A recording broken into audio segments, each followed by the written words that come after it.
We started this week with a news release from your office, supported by a FOIA. Actually, I have it all printed out here. A news release from your office, supported by a FOIA and a text of legislation and data provided by the Department of Administration, showing that essentially in the last full fiscal year of former Governor Eddie Calvo's term, where he spent $1.3 million on executive security, which comprised of $934,000 in gross payroll, regular, and $175,000 in overtime costs for those police officers who provided security for him, his wife, then Lieutenant Governor Ray Tenorio, and his wife, their families, and government house. $1.3 million, which on an average of $50,000 in gross payroll costs for a police officer comes out to, what, divided by 50,000, the equivalent of 26.8 full-time police officers. In 2018, during the election, while this was happening, while the incurring of these payroll costs were happening, Governor Eddie Calvo, Lieutenant Governor Ray Tenorio were highly criticized, and rightfully so, for their use of executive security. It was at times extravagant. We know that Mr. Calvo and Mrs. Calvo took security forces with them even when they went off island to some of the safest places in the mainland United States. Heavily criticized for it, rightfully so, including then candidate for governor Lulian Guerrero, who made a promise not to, one, have security travel with her when off island, and two, spend as much on security as Governor Calvo did. You did this FOIA. It turns out that in her first full fiscal year in office, she spent 62% more than Governor Calvo's highest period, $2.1 million. We're waiting for comment from Crystal Pacos and Augustine about what this is all about. Now, let's hear from your point of view what this is all about and what you plan to do about it. Sorry for the long introduction there. No, I'm glad you did. Thanks, Troy. I can see this is something you are quite interested in as well. And, yes. And so am I, since the 35th Guam legislature, and here's a printout of, I think Krista Paco's comments are in that one. Oh, okay, so she has comments. All right. That was in a prior, earlier reply to our press release. But may I read this first before you comment then, so that we have her comments it's on the kind record? of, if you want to highlight, there's a few pages, so up to you. Never mind. Okay, just go ahead then. Okay, all right. Yeah. So first to start off, Troy, is that the idea why I'm looking at this, why our office is looking at this, is it's budgetary concerns, right? Okay. We just finished the budget for the 36th Guam legislature, and the GPD didn't get everything they wanted, but they got most of it. What we're looking for, why I'm bringing this as a point, is not that the security is not needed by the governor. I'm not saying that. Okay. I'm not saying that the police department shouldn't provide that security. I'm not saying that either. Our duty as a legislature is the budgetary process, right? If GPD feels it's necessary, and the governor, who it may be, feels it's necessary, then the legislature needs to budget that. What we don't have is a line item for the budget for that purpose. We don't know how much GPD needs to provide for this service on the 24/7. Not that we need to know how many people and who they are attached to that assignment, but we just need to know a dollar amount. And that's why we're looking at this, to budget this into GPD's budget. In the 35th Guam legislature, we proposed, well, since it's not in GPD's budget, but you're taking it out of their budget, how would the chief of police be able to perform all their functions if they have no idea how much they're supposed to spend on executive security? Well, let's talk about that for a second, because $2.1 million comes out to the equivalent of about 42 full-time police officers, gross payroll. Right.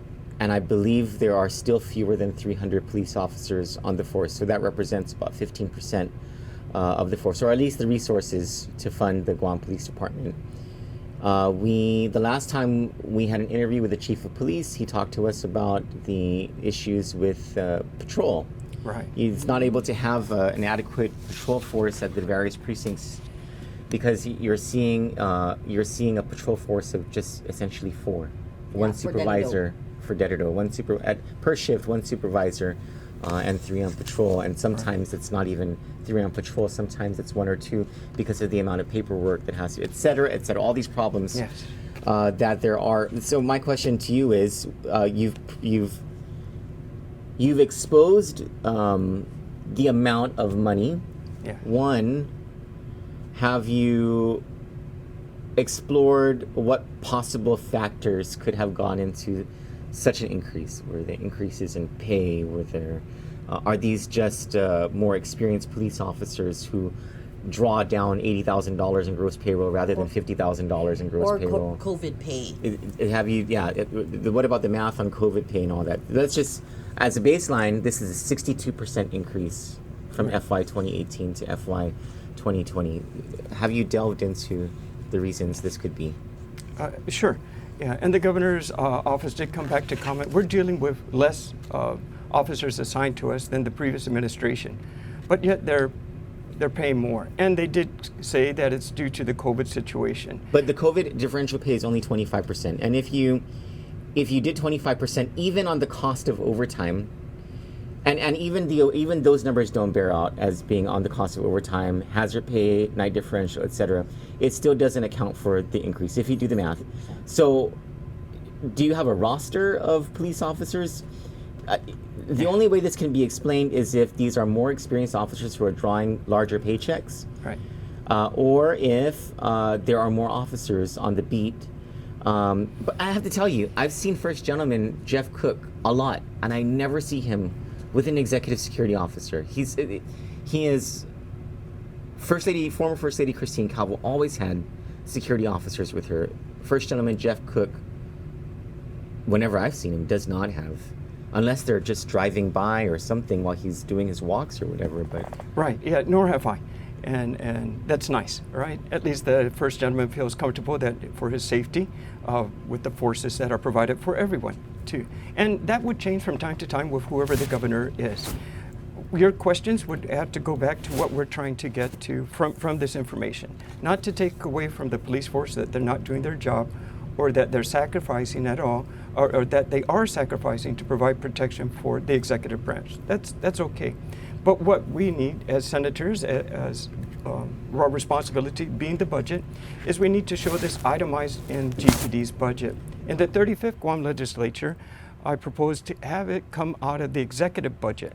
okay, If you want to use all this security, that's fine. have it come out Governor- of the governor's office budget. Right? Like the governor's house should be paying for water, power, their utilities, their yard work, whatever it costs to run the governor's house, to include security. You want security? You pay for security. That failed. They said, oh, we don't have the budget for that. Well, how do you know GPD even has the budget for it? And as you mentioned earlier, we know they don't because they're short manpower, they're short patrol cars. You hear the people saying, I called 911. They say, well, that emergency for us is, we're dealing with others right now. We'll get to you when we can. So short of basically manpower. So what we're really trying to do is then, all right, if you're going to put it in GPD and in the 36 here, I introduced, let's cap it. I don't know what amount you're using for GPD's security. I say $250,000, $250,000. That amendment failed as well. But we were able to pass this, not pass, I'm sorry. We did something else to help with GPD on their recruitment and retention, so that's another thing I can discuss with you. But what we come about from this report, and you can see from the governor saying that I can do better than the previous administration. Well, the first year she was in administration, she did a little better, $170,000 less. The second year, my goodness, that's a $1 million increase. And the third year, she saved about $100,000 from that last time. But it continues to go up. Again, I go back to it's the budgetary requirements. GPD, if we're going to provide that security, then it should be an itemized in your budget, executive security, to include your overtime, your off-island travel, your equipment. We have two vans being paid by the executive, by GPD right now. And this is all coming out of their operational budget. It's 6% of their overall budget to provide this security. But we can assist with Bill 203 improving that for GPD. We can assist them to provide the amount of security they want based on what they want to project in their budget plan for FY23. Itemize that budget for executive security. Tell us how much you need. And then you tell us the rest of your department's requirements. Then we can see as legislatures, okay, this is what we need to do. So we need to pump another $1.5 million into GPD because they had to provide security to the governor's office. Fine. But right now we don't know that. So I'm not saying that we should have no security. I'm not saying that the security to the governor is unnecessary. I'm not saying the GPD is not doing their job either. I'm saying what we need is a budget process so us as legislatures can justify in our overall picture how much we're providing for GPD. I think right now GPD is getting ripped off. If they're providing $2-point-something million and they never even knew how much they could actually needed to provide, that shortchanges them from hiring what you mentioned, it could have been 22 officers. If we increased GPD's budget to provide security for the executive branch, they would have had in this case, if we matched it, $2.2 million more. Now, do they need $2 million for executive security?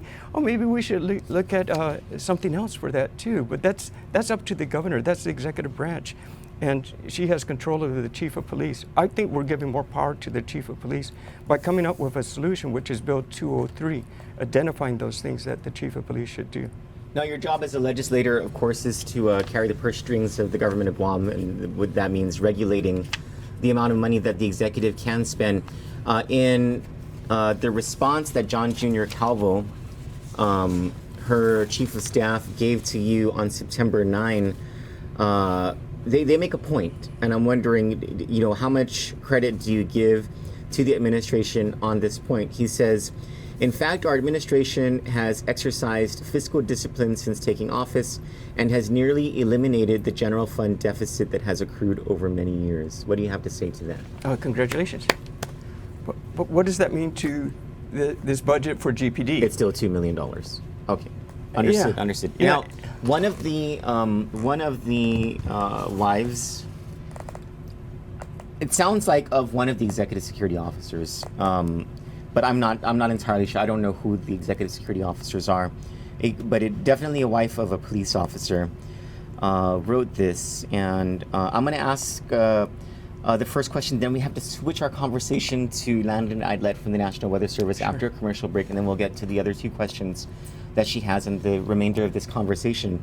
But the first question is, so she says, Troy, please ask these 3 questions to the senator because I have heard him making the media rounds on this matter, and as the wife of one of those officers, I'm pretty tired of his political grandstanding, and I don't want my husband to get in trouble for me publicly asking the senator. Number 1. Senator, do you think it's hypocritical that you are criticizing the pay these officers received during the pandemic when they actually worked, when you in fact gave your entire staff pay raises at a time the legislature was shut down and you were all teleworking? Are we going to commercial or? No, your answer to the question first and then commercial. All right. So there's 2 questions in that first, there's 2 parts to her first question. Pay raise and teleworking. Okay, so did you give your staff pay raises during the pandemic? Annually, we would look at a increase in staff salary. Okay. Right. I couldn't tell you if it's $1 or less than $1, but we budget for that purpose. Okay. During the pandemic, I worked during the pandemic. Every day I came into the office as well, and I was picketing in front of the Congress building to say, let's get to work. The governor told us we were non-essential. I had a sign made by my office there. It says, we are essential. This is the time we should be back in Congress building, passing bills that help the people of Guam, addressing the concerns that we need to, instead of running away into our cubby holes. We shut down. And so I was out there picketing to open us back up. Okay, so you and your staff were not teleworking? No. Okay. What do you call it? Well, we have one on, one off, one on. But we were still available. The ones that are off were still available to work. Okay. But my office was open. I can't speak for the other offices too. I remember we did a story about some of it. I know Vice Speaker Tina Munoz-Barnes, she remained open during the pandemic. Yes. In fact, she brought me water while I was picketing outside. So, but there was another part of that first question. Senator, do you think it's hypocritical when you are criticizing the pay these officers received during the pandemic when they actually worked, when you in fact gave your entire staff pay raises at a time the legislature was shut down and you were all teleworking? Okay, so I think I explained the latter part. But the initial part is I'm not criticizing the pay of the officers. I'm trying to budget to provide more service for the Guam Police Department. If you're going to provide the service of executive security and it's not itemized in the budget submitted by the chief of police to the governor, to the legislature, then you're doing a disservice to the police officers and also to the Department of GPD. By Bill 203, which was introduced, it says annually that the budget needs to include executive security itemized. How much the chief of police wishes and who the chief of police wishes to do executive security at the executive office, that's up to the chief of police. I have no authority in that. I don't want no say in that. That's the chief of police function to determine his officers there that are assigned. Our duty is to ensure that as legislatures, we provide the budget to the chief of police to perform that function, executive security, as well as the security for the rest of the island and all the duties he has to do and perform. By doing so, we can probably increase the budget for the overall Guam Police Department. Right now, the governor is using this as a blank check, as a platinum credit card, because the governor's office is not paying for this executive security. It's coming all out of Guam Police Department's budget. And that's a disservice to those officers that are providing that security to the executive branch. So at no means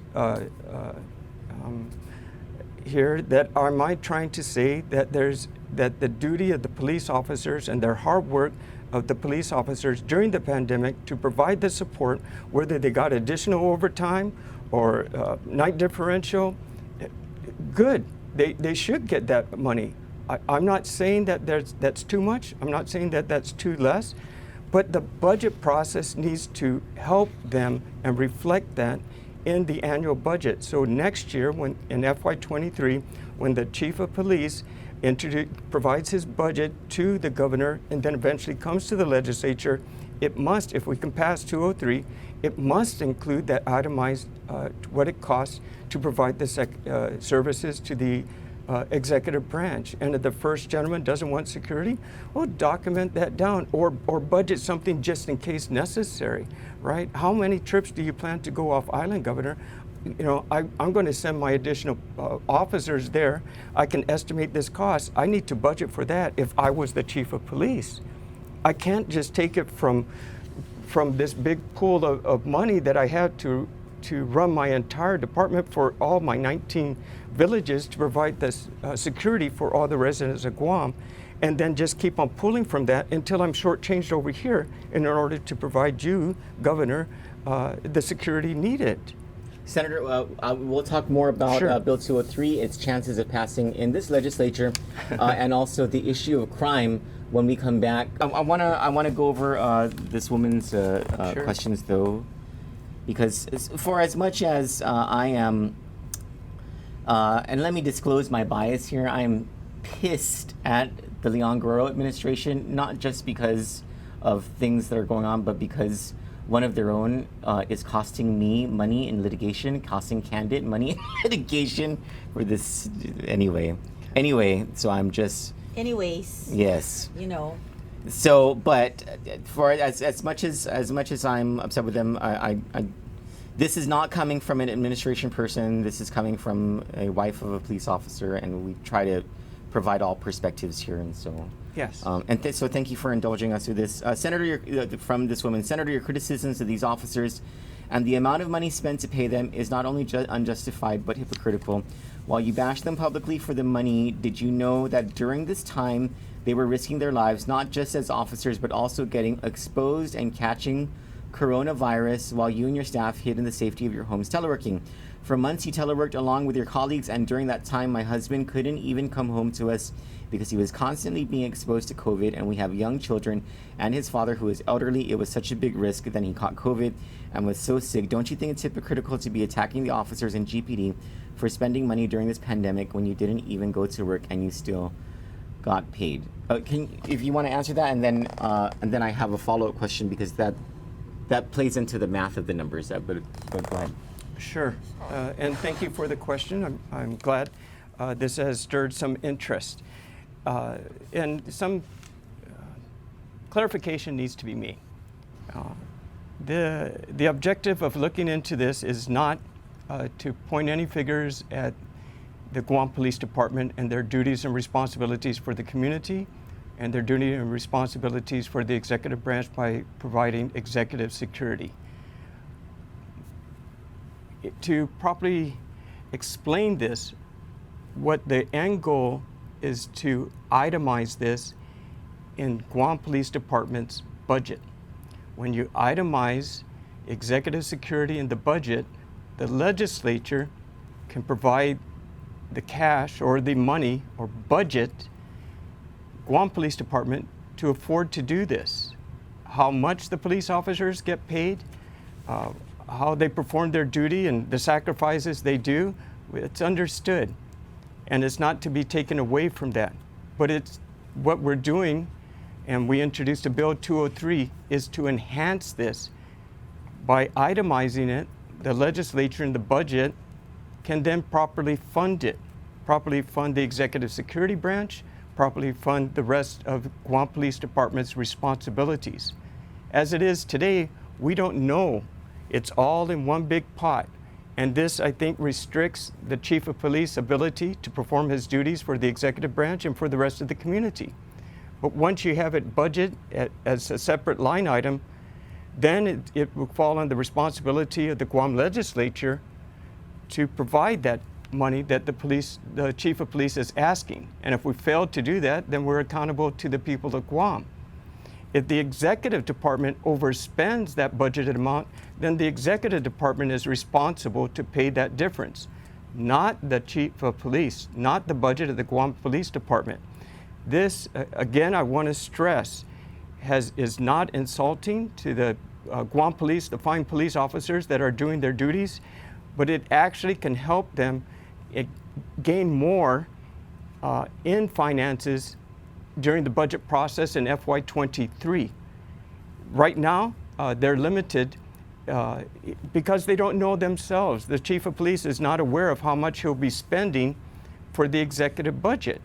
If we look at what they did in FY19 and FY20 and FY21, which is no fault to the chief of police or the police officers, but it's the cause of the executive branch by not telling the chief of police how much money they need.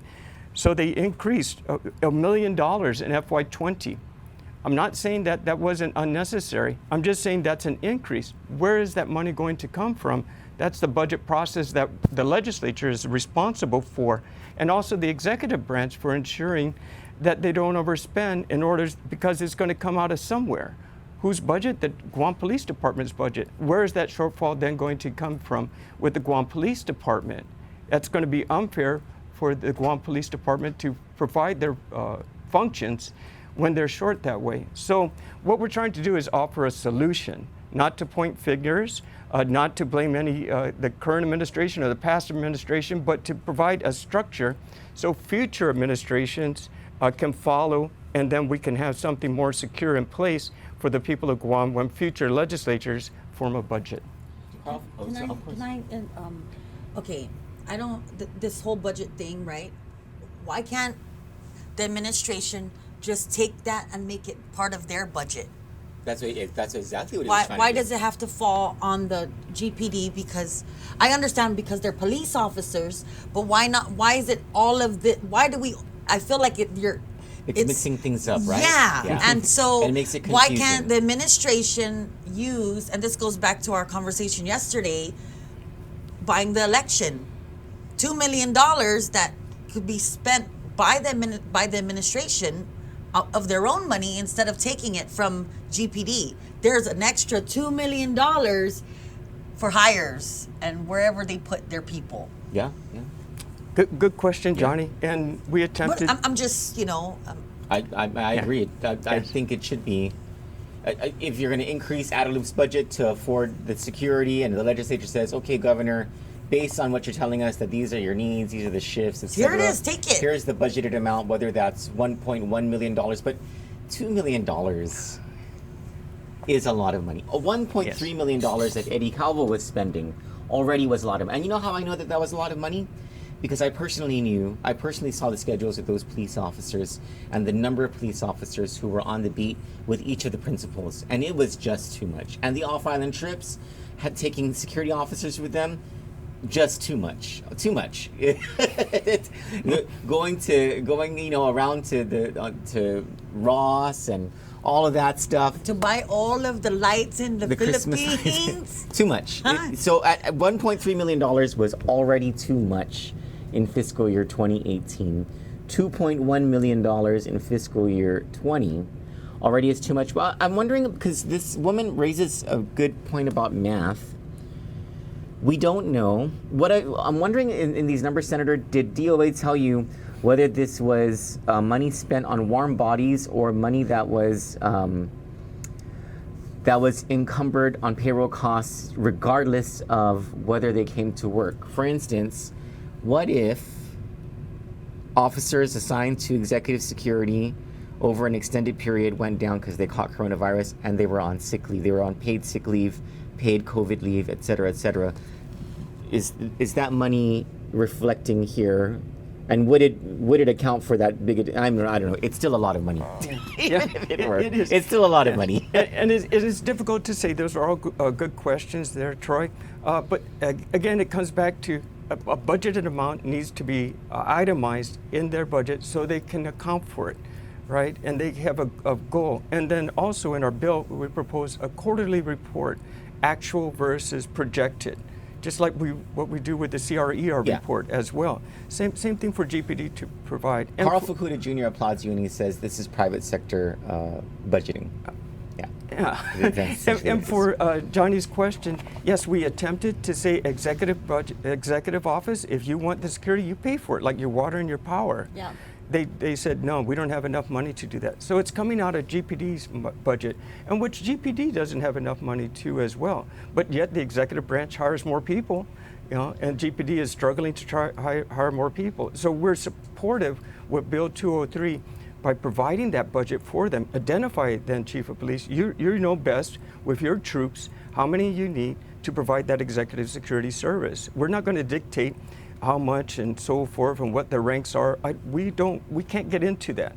But we just got to be able to say how much money is available that we can provide you from the general fund. And then you, Chief of Police, got to work with that with your Commander-in-Chief being the Governor of Guam. And the Commander-in-Chief or the Governor of Guam then needs to work within that budget as well. And if not, then she has her transfer authority to take it from somewhere. She's always finding money, but don't restrict the Guam Police Department by taking away from there. That's a blank check, that's a unlimited credit card, and that's like, I want 4 officers. That's not what we're supposed to do.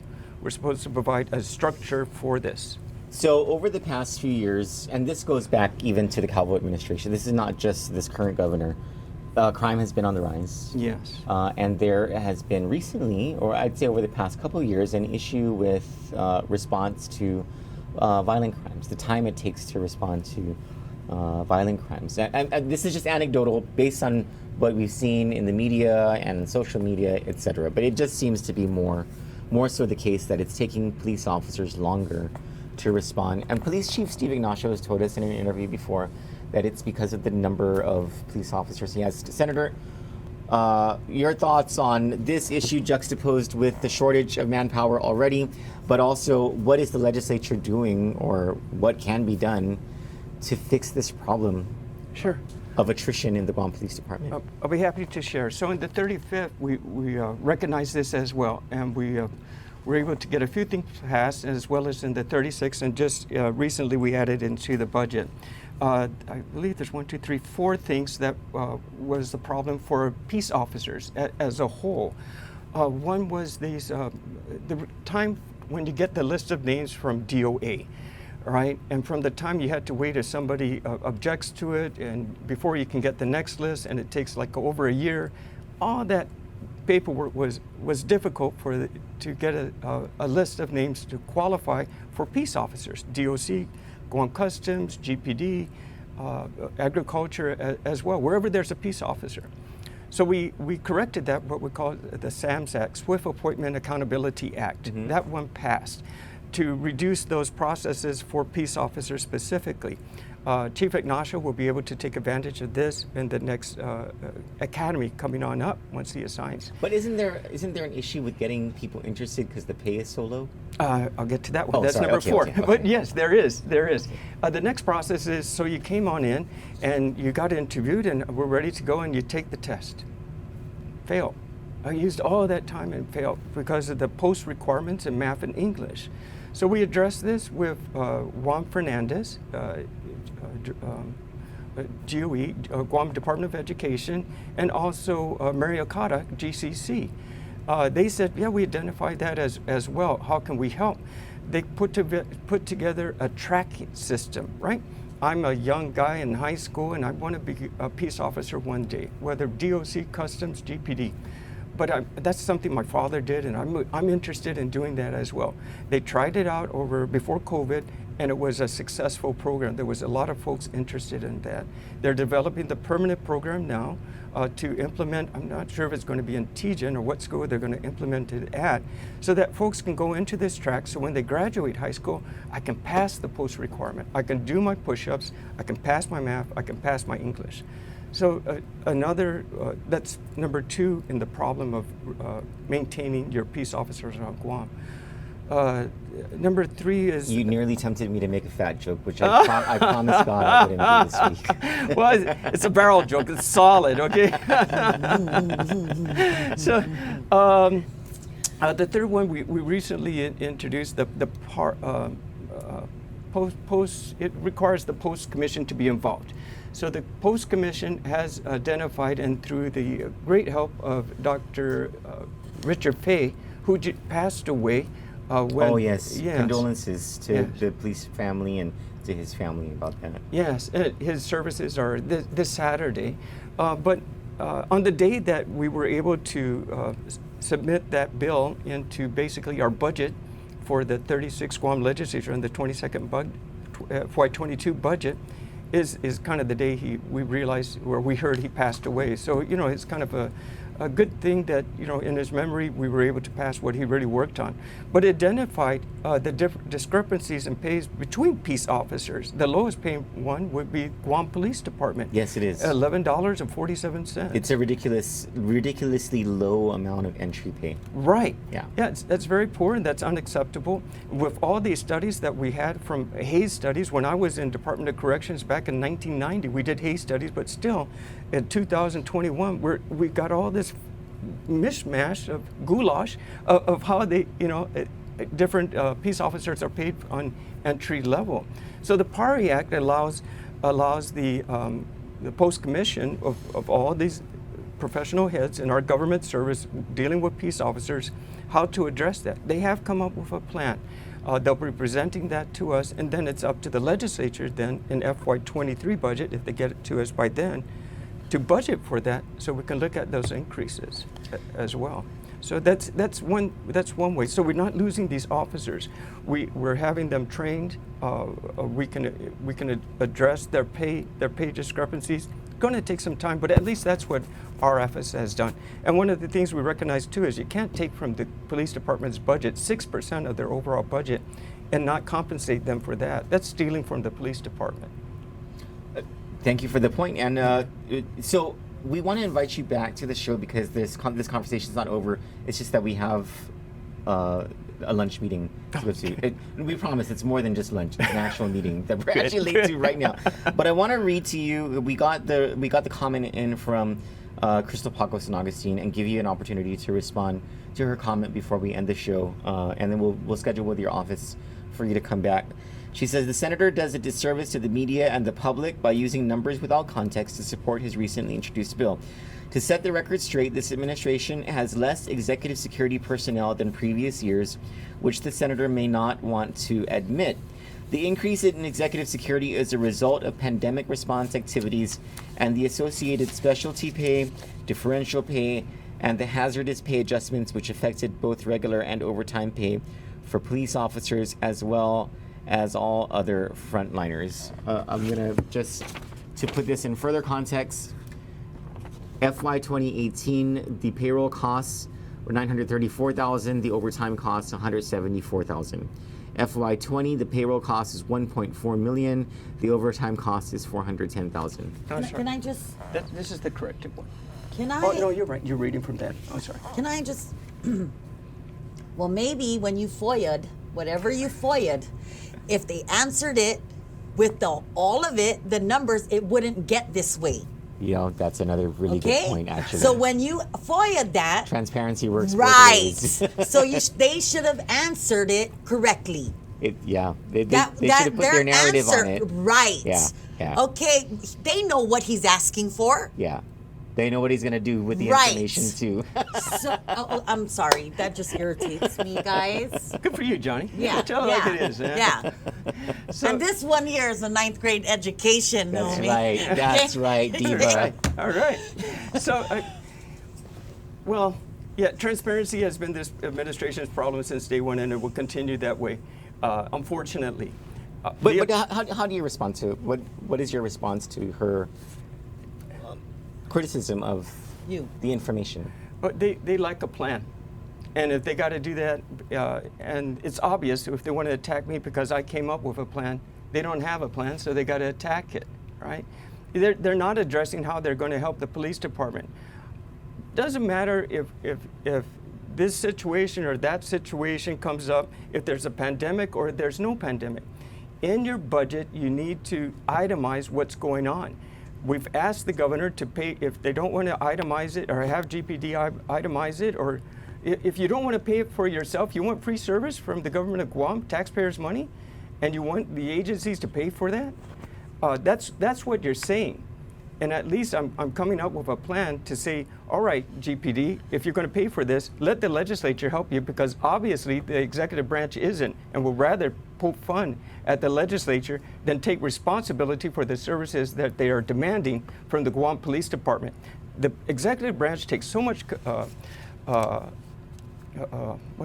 patting themselves on their own back from federal money that comes in to support our police department, not because of what the general fund is putting into the police department, because that's bare minimum. We got 20-some new police cars, thank God. Well, more so, thank God to the federal government for recognizing our need for that services, right? So what we're trying to do as a budget requirement, the legislature is only supposed to do 3 things, right? Budget, confirm appointments, and write bills, right? Write measures. I don't need to criticize the governor. You know, the governor doesn't need to criticize me too. I'm doing my job, and if they feel they got to criticize me, well, obviously I'm a threat. And if you think I'm a threat, well, good for you. Oh. Nice. I like this. Nice. The afternoon we're having here on Did Kandit. I push that button? You did, Johnny. I pushed that Push that button. button, Johnny. I love pushing buttons. We want to continue this conversation We do. We for really sure, do. because there's an angle here. We started this week with the conversation with Senator Frank Blas Jr. About holding the governor accountable for the use of funds. You're trying to hold the governor accountable for the use of Guam Police Department funds for executive security. As this pandemic, as this public health emergency is happening, we are trying to provide for our audience information that's outside the medical emergency and keeps in tune with the use of money during this time and keeps us informed about the use of money during this public health emergency, and we want to be true to our cause. As we have been in the CNMI, well, we've been criticized for not being as diligent and vigilant here on Guam, so we're turning our attention back to our home island, and thank you for helping us with this You're welcome. conversation. Thank you for answering that woman's questions. She is, I would imagine that there are families of those police officers in executive security who are not happy with the rhetoric right now because it puts their husbands, I think I don't know if there's any females in the executive security agency, but I know there's I a know bunch of one males. that breaks TVs. we will get to that story, as a matter of fact. I know one of them. And we will actually get And to it that rhymes story. with Roarha. Okay, let's go. But if I may, I Yes. just wanted to say that this bill truly supports the executive security needs. And by budgetizing this, the Guam legislature can further support the needs of the Guam Police Department in providing the duties of executive security. So I apologize if there was some confusion on what this is all about, but at no means is it to take away for the responsibilities and the duties being performed by the Guam Police Department. So to the question, to the lady that asked that question, I surely apologize, but I hope this information helps you understand the purpose of what we're trying to do. So thank you very much. Thank you, Senator, and good afternoon. Good afternoon. Yeah, sorry, Okay. that's my fault. Alarm that did time. that. Yeah. Okay. You have a very good day. You too. For Kandit News, I'm Troy Torres. And I'm Johnny Rosario. Have a safe afternoon.